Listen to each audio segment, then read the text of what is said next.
Hello students, this is your science teacher Aarti Mishra and now I'm going to describe you the topic advantages of friction. In the earlier video we have studied about the disadvantages of friction. So what are the advantages of friction? Advantage means हो गया उसके हमें क्या profit हैं, फायदे हैं. It is often thought that friction is a nuisance and it should be reduced to a minimum. हम उसको क्या कर सकते हैं? Reduce कर सकते हैं. However, a frictionless world would not at all be convenient. इसका मतलब अगर फ्रिक्शन नहीं होगा तो हमारे लिए कई चीज़ें कन्वीनियंट नहीं हो पाएंगी. जैसे most of our daily activities like depend upon existence of friction. हमारी आज की बहुत सारी एक्टिविटीज हैं जो बिना फ्रिक्शन के पॉसिबल ही नहीं है. आपको बहुत सारे एग्जांपल्स के थ्रू हम समझाएंगे. आई थिंक 8 और 9 एग्जांपल्स, मे बी 10 एग्जांपल्स के थ्रू.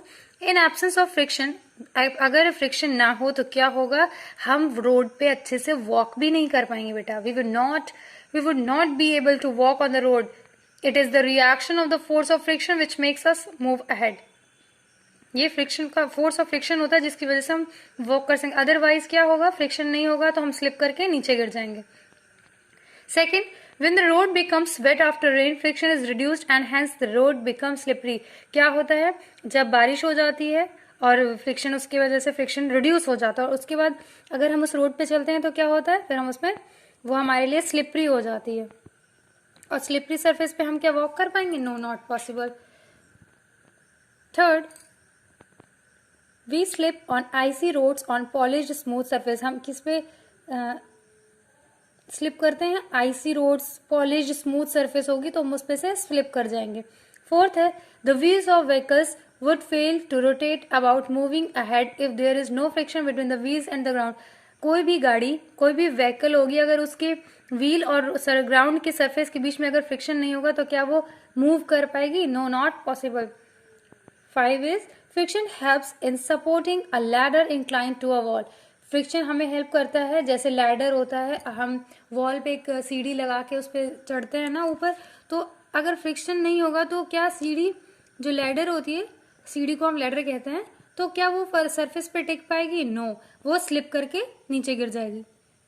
6 है, without friction objects would slide of a table unless it is perfectly horizontal. बिना फ्रिक्शन के जो ऑब्जेक्ट्स होते हैं वो स्लाइड ऑफ करेंगे table unless it is perfectly horizontal. फिर वो हॉरिजॉन्टली नहीं खड़े रहेंगे, वो स्लिप कर जाएंगे. It would be difficult to sit on a chair without friction और brush our teeth using a tooth brush.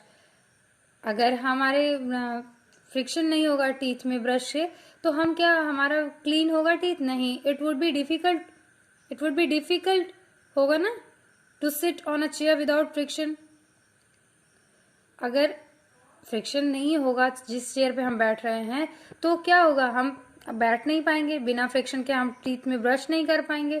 So these are the some basic examples. One more is there, brakes in a vehicle work because of the friction.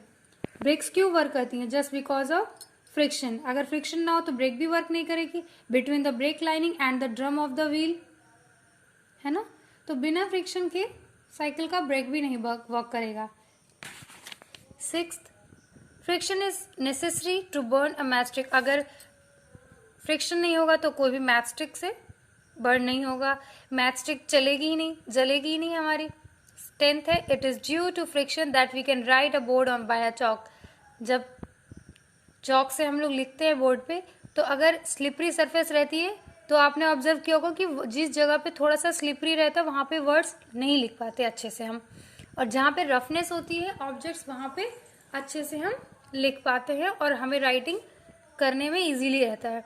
So these above example show that some of the friction is necessary for our daily activities. ये जो examples थे ये हम अपनी daily life में use भी करते हैं, परफेक्टली हैंडल भी करते हैं एक्टिविटीज को, लेकिन हमने कभी ये चीजें ऑब्जर्व नहीं की ना कि ये क्यों हो रहा है ऐसा. कि हम डेली ब्रश करते हैं अपने टीथ को, लेकिन हम कभी जानते नहीं थे कि इसमें फोर्स ऑफ फ्रिक्शन है या नहीं.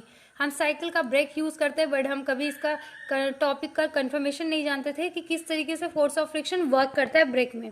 सो I hope that you are able to understand with these 10 examples. So the next is ways of increasing friction. अब हम इन फ्रिक्शन को कैसे बढ़ा सकते हैं?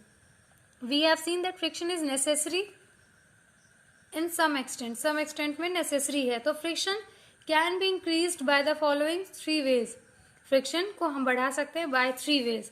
तो सबसे पहले हम फ्रिक्शन को बढ़ाने के लिए क्या करेंगे? सरफेस को रफ कर देंगे, स्मूथ नहीं होनी चाहिए, स्लिपरी नहीं होनी चाहिए। तो हम उसके लिए क्या करेंगे? Rough surfaces have better grip on each other, so sometimes sand is sprinkled of the surface to make them rough. Sometime हम क्या करते हैं? सैंड को स्प्रिंकल कर देते हैं सरफेस पे, तो उससे क्या होता है? सरफेस स्मूथ हो की बजाय रफ हो जाती है। सेकेंड है बाय यूजिंग ड्राई सर्फेसेस। हम dry surfaces have more friction, dry surface के पास ज्यादा फ्रिक्शन होता है, इसलिए हम क्या करेंगे? While wet surface have less friction, so surfaces are dried. जैसे पानी गिर जाता है, हम घर की धुलाई करते हैं, तो अगर हमारे फ्लोर पे पानी गिर जाता है तो हम उसको साफ करते हैं और अच्छे से उसको ड्राई करते हैं। क्यों? क्योंकि अगर वो वेट रहेगा तो उस पर हम स्लिप कर सकते हैं, क्योंकि उसके पास लेस फ्रिक्शन होता है। सो सरफेस एज ड्राई, हम सरफेस को ड्राई करके भी फ्रिक्शन को बढ़ा सकते हैं। थर्ड है बाय इंक्रीजिंग द वेट। हम वेट को बढ़ाकर भी क्या कर सकते हैं? जो है फ्रिक्शन को बढ़ा सकते हैं। जैसे by increasing the weight of the moving body, friction increases which develops a better grip between the body and the surface on which the body moves. हम क्या कर सकते हैं कि वेट को बढ़ा देंगे बॉडी के, तो फ्रिक्शन क्या होगा? फ्रिक्शन भी इंक्रीज हो जाएगा, वो अच्छी ग्रिप डेवलप कर देगा बॉडी और सरफेस के बीच में। So these are the basic ways how can we increase the friction. Friction is very necessary, so that how to increase it we have to know it very clearly. अगर हम नहीं जानेंगे किस तरीके से हम इंक्रीज कर सकते हैं, तो ये भी हमारे लिए बड़ा ही प्रॉब्लम बन जाएगा, क्योंकि अगर फ्रिक्शन नहीं हो रहा है तो हम कई सारी चीजें नहीं कर सकते हैं। ओके बेटा, I think your chapter is completed and I think all the topics have been completed.